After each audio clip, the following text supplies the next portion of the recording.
Est-ce que vous appelez les agriculteurs à désobéir à l'OFB aujourd'hui?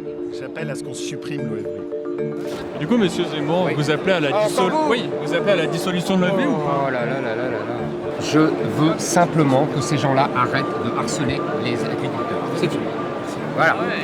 On discutait juste avant de vous voir avec Éric Zemmour qui dit que l'OFB harcèle les agriculteurs aujourd'hui. Est-ce que vous répondez à ces accusations?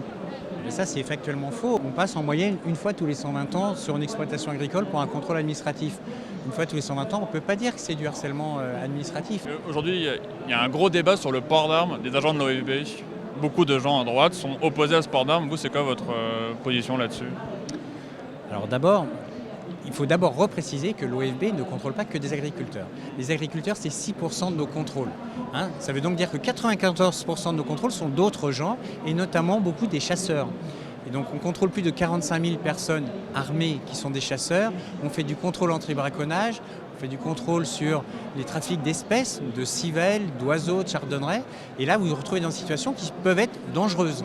Et quand vous êtes en face de gens armés, il faut être armé pour être capable de réagir. Les agriculteurs ne sont pas des gens à problème, mais comme vous, en tant que citoyen, quand vous faites contrôler sur le bord de la route pour votre permis de conduire, vous aurez des gendarmes qui sont armés. Je ne crois pas que ça vous agresse.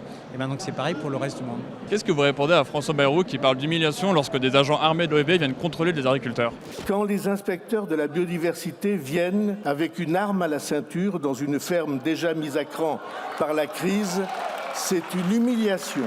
Ça a été un vrai problème pour nos agents parce que des agents qui font leur travail, qui appliquent la loi et qu'on les accuse d'humilier les gens juste parce qu'ils font leur travail, c'est quelque chose de difficile. Et encore une fois, il ne faut pas confondre le symptôme et la cause. Quand on tape sur le contrôleur alors que c'est la norme qui est un problème, c'est sur la norme qu'il faut se poser des questions et pas sur le contrôleur.